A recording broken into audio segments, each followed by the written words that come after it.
امام علی مقام امام حسین رضی اللہ تعالیٰ عنہ کے ساتھ جو صحابہ تھے وہ امام علی مقام سے کتنی محبت کرتے تھے، اور ہم آج اس 15ویں صدی میں امام علی مقام سے کتنی محبت کرتے ہیں، اس بات کو، اس فرق کو سمجھنے کے لیے یہ روایت توجہ اور دل کے کانوں سے سنیے۔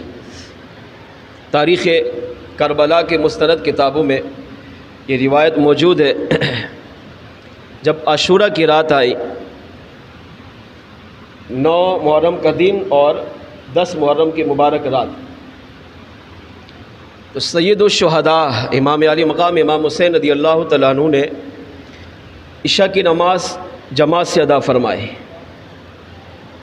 پہلا پیغام اس جملے سے مل گیا کہ امام علی مقام سے اگر ہم سچی محبت کرتے ہیں، صحابہ نے تو کی، ہم اگر کرتے ہیں تو امام علی مقام کا پہلا پیغام یہ ہے کہ نماز کو کبھی بھی نہ چھوڑنا۔ اگر جو نماز نہیں پڑھتا اور وہ کہتا ہے میں امام علی مقام سے محبت کرتا ہوں، تو اس کی زبانی محبت اپنی جگہ ہے، مگر عملی طور پر وہ محبت میں ناقص ہے، وہ ادھورا ہے، کامل نہیں۔ 1 سے 7 تک میرے امام نے پانی سے وضو کر کے نمازیں پڑھی، اور 8، 9، 10 ان 3 دنوں میں امام علی مقام امام حسین رضی اللہ تعالیٰ عنہ پر پانی بند تھا، تو آپ نے تیمم کر کے پھر بھی ساری نمازیں جماعت سے ادا کی۔ تو ہمارا امام جس سے ہم محبت کا دعویٰ کرتے ہیں، جس کی محبت پہ ناز کرتے ہیں، ناز کرنا بھی چاہیے، وہ ہمارے امام تھے، ہمیں ان سے پیار ہے، مگر ان کا عمل کیا تھا؟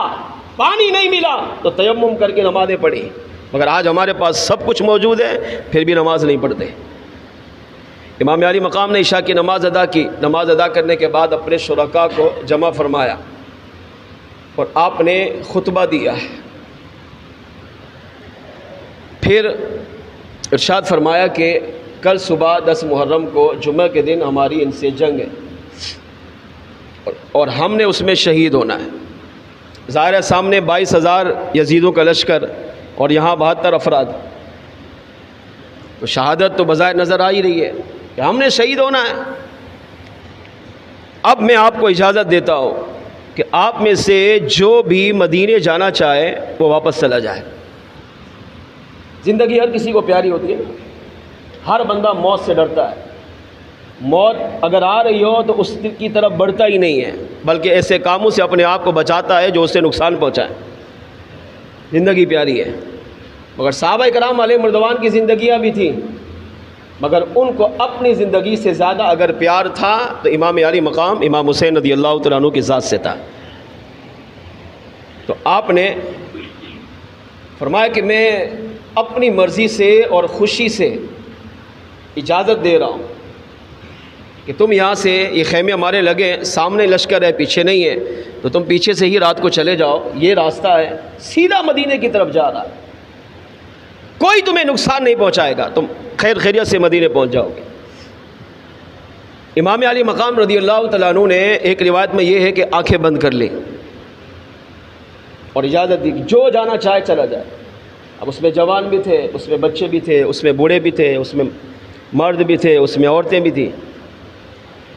اور ایک روایت میں یہ ہے کہ آپ نے جو چراغ خیمے میں جل رہے تھے، آپ نے ان چراغوں کو بجھا دیا، اور چراغ اس لیے بجھائے یا آنکھیں اس لیے بند کی تاکہ کوئی جانے میں ہچکچائے نہیں کہ امام دیکھ رہا ہے اور میں چلا جاؤں۔ تو آپ نے چراغ بجھا کر اندھیرا کر دیا تاکہ بغیر کسی شرم کے اگر کوئی جانا چاہ رہا ہے تو وہ چلا جائے۔ تھوڑی دیر کے بعد چراغ جلایا یا اپنی مبارک آنکھیں کھولیں تو جتنے صحابہ خیمے میں موجود تھے چراغ بجھانے سے پہلے، وہی سارے صحابہ چراغ روشن کرنے کے بعد بھی خیمے میں موجود تھے۔ یہ ہوتی ہے سچی وفاداری، اس کو کہتے ہیں سچی محبت، اس کو کہتے ہیں سچی وفا، اس کو کہتے ہیں اپنے نبی اور نبی کے اہل بیت سے سچی محبت، کامل محبت۔ اور یہی وہ محبت ہے جو انسان کو دنیا قبر و آخرت میں نجات دلائے گی۔ امام علی مقام رضی اللہ تعالیٰ عنہ نے جب آنکھیں کھولی تو فرمایا کہ میں نے تمہیں اجازت دی ہے، چلے جاؤ، مگر تم میں سے کوئی بھی نہیں جا رہا۔ تو ایک صحابی سیدنا حبیب بن مظاہر رضی اللہ تعالیٰ عنہ کھڑے ہوئے اور ایمان افروز جملہ کہا. کافی گفتگو ہے، وقت ہمارے پاس نہیں ہے، ایک جملہ عرض کر رہا ہوں. ایمان افروز جملہ کہ جس کو سونے کے پانی اور چاندی کے قلم سے بھی لکھا جائے، خدا کی قسم اس کا حق ادا ہی نہیں ہو سکتا. کیا فرمایا؟ عرض کیا میرے امام، ہمیں وہ زندگی نہیں چاہیے جو آپ کے بغیر ہو، ہم وہ زندگی گزاریں گے جس زندگی میں آپ جیسی مبارک ذات موجود ہو. حالانکہ انسان کو اپنی زندگی پیاری ہے، ہر انسان اپنی زندگی سے محبت کرتا ہے، اپنے آپ کو پہلے دیکھتا ہے، دنیا کو بعد میں دیکھتا ہے. مگر سیدنا حبیب بن مظاہر رضی اللہ تعالیٰ عنہ نے عرض کیا ہمیں وہ زندگی نہیں چاہیے جس میں آپ نہ ہو، ہم اس زندگی کو پسند کرتے ہیں، اس زندگی کو ترجیح دیں گے جس میں آپ کی ذات مبارکہ ہو. اگر آپ چلے گئے، ہم یہاں سے واپس چلے گئے، ہم تو مکے مدینے میں جائیں گے، آپ یہاں پر شہید ہو جائیں گے، تو ہم کون سا منہ لے کر مصطفیٰ جان رحمت کی بارگاہ میں جائیں گے؟ ایک اور صحابی کھڑے ہوئے، انہوں نے عرض کیا میرے امام، اگر آپ یہاں شہید ہو جائیں، ہم یہاں سے واپس چلے جائیں، تو گنبد خضرا پر جب حضور کی بارگاہ میں حاضری دیں گے تو کون سا منہ لے کر سرکار کی بارگاہ میں حاضر ہوں گے؟ تیسرے صحابی نے، یہ ہے صحابہ کی محبت اہل بیت سے، تیسرے صحابی نے کہا میرے امام آپ شہید ہو گئے، ہم چلے گئے، پھر بھی موت تو آنی ہے، مر کر جب ہم قبر میں جائیں گے. اور مصطفیٰ جان رحمت صلی اللہ علیہ وسلم نے قبر میں اپنا دیدار کراتے ہوئے یہ پوچھ لیا کہ کربلا کے مقام پر میرے نواسے کو چھوڑ آئے تھے اور تم واپس پلٹ آئے، کیا تمہیں میرے نواسے سے زیادہ اپنی جان کی زیادہ ضرورت تھی یا تمہاری جان کی قیمت میرے نواسے سے زیادہ تھی؟ تو قبر میں ہم مصطفیٰ جان رحمت صلی اللہ علیہ وسلم کو کیا جواب دیں گے؟ ایک اور صحابی کھڑے ہوئے، انہوں نے عرض کیا میرے امام اگر ہم چلے جائیں، آپ یہاں پر شہید ہو جائیں، موت تو برحق ہے، ہمیں بھی مرنا ہے، مر کر قبر میں جانا ہے، پھر وہاں سے اٹھ کر قیامت کے دن اللہ کی بارگاہ میں حاضری دینی ہے. اور اگر قیامت کے دن رب نے پوچھ لیا کہ میرے محبوب کے نواسے کو کربلا میں اکیلے چھوڑ کر کیوں آئے تھے، تو اس وقت ہم اللہ کی بارگاہ میں کیا جواب دیں گے؟ اب یہ سارے الفاظ پہ آپ غور کریں، اس سے پتہ چلا کہ میرے آقا صلی اللہ علیہ وسلم کے صحابہ حضور کی اہل بیت سے حضور کی زندگی میں بھی محبت کرتے تھے، اور حضور علیہ الصلوۃ والسلام کے وصال ظاہری کے بعد بھی محبت کرتے تھے. اور ان صحابہ نے سب سے بڑی محبت کا حق جو اہل بیت سے کیا، اور اس کا حق ان صحابہ نے واقع کربلا میں ادا کر دیا. اس طرح صحابہ کھڑے ہوتے رہے اور ہر ایک امام علی مقام رضی اللہ تعالیٰ عنہ کی بارگاہ میں اپنے جذبات، اپنی محبت کا اظہار کرتا رہا. امام علی مقام امام حسین رضی اللہ تعالیٰ عنہ نے عرض کیا، فرمایا انکم ستقتلون غدا،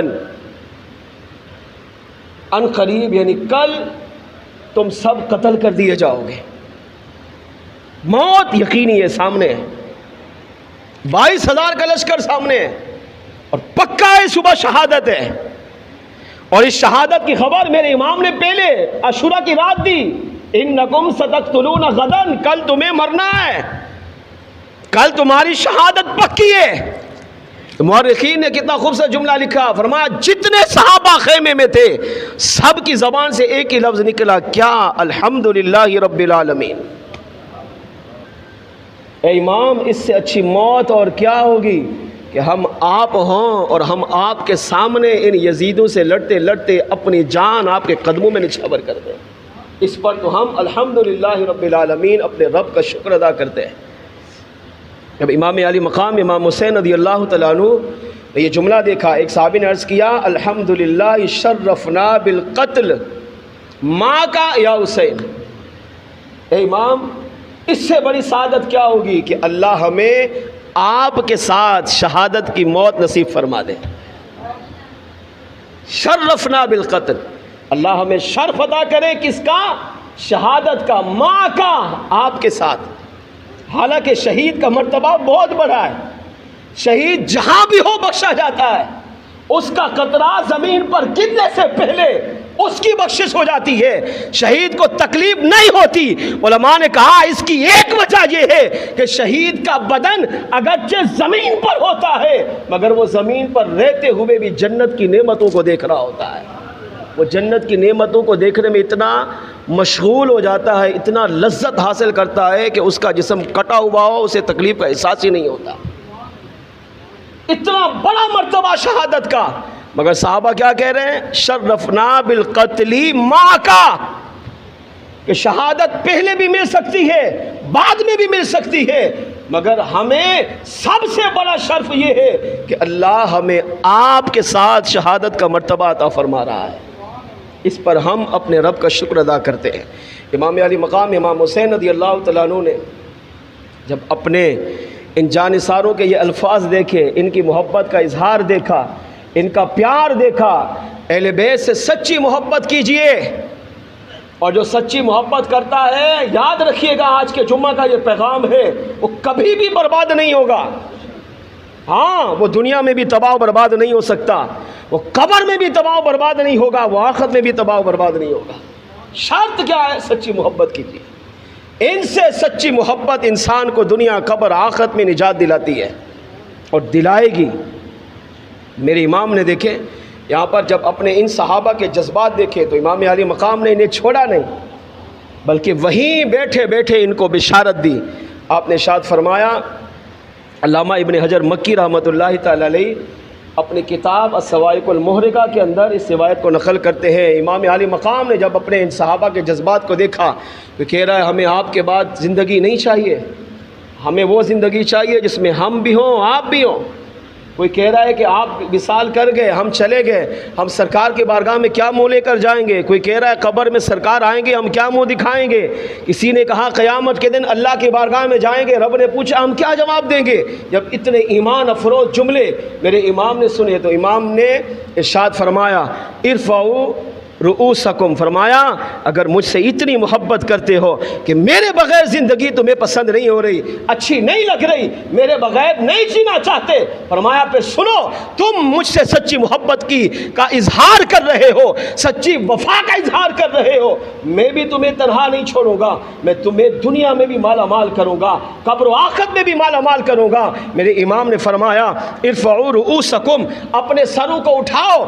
سارے صحابہ نے اپنے سروں کو خیمے کے اندر ہوتے ہوئے آسمان کی طرف دیکھا، فرمایا وانظروا الی موادعکم من الجنہ، فرمایا یہی خیمے میں رہتے ہوئے سر کو اٹھا کر دیکھو اور جنت میں اللہ نے تمہارے لیے جو مقام تیار کیے ہیں اس مقام کا نظارہ یہیں پر بیٹھے بیٹھے ملاحظہ کرنا۔ مورخین نے لکھا جب امام علی مقام نے یہ بشارت دی، صحابہ کہتے خدا کی قسم ہم نے وہی خیمے میں بیٹھے بیٹھے جب سر کو اٹھا کر آسمان کی طرف دیکھا تو جنت میں اللہ نے جو ہمارے لیے مقام تیار کیا ہم نے اس مقام کو واقع کر زمین کربلا سے بیٹھے ہوئے اپنی آنکھوں سے دیکھ لیا ہے۔ اس سے پتہ چلا، اس روایت سے بھی پتہ چلا کہ جو شخص اہل بیت سے سچی محبت کرتا ہے، پیار سچا کرتا ہے، اہل بیت سے عقیدت سچی رکھتا ہے، یہ شہدائے کربلا، یہ پنجتن پاک، یہ اہل بیت کی خاصیت یہ ہے کہ اپنے محبت کرنے والے کو کبھی تنہا نہیں چھوڑتے، اسے اس پر دنیا میں بھی کرم نوازی فرماتے ہیں، قبر میں بھی اس پر کرم نوازی فرماتے ہیں، اور قیامت کے دن یہی اہل بیت ان کی شفاعت فرما کر انہیں اپنے ساتھ جنت میں بھی لے کر جائیں گے۔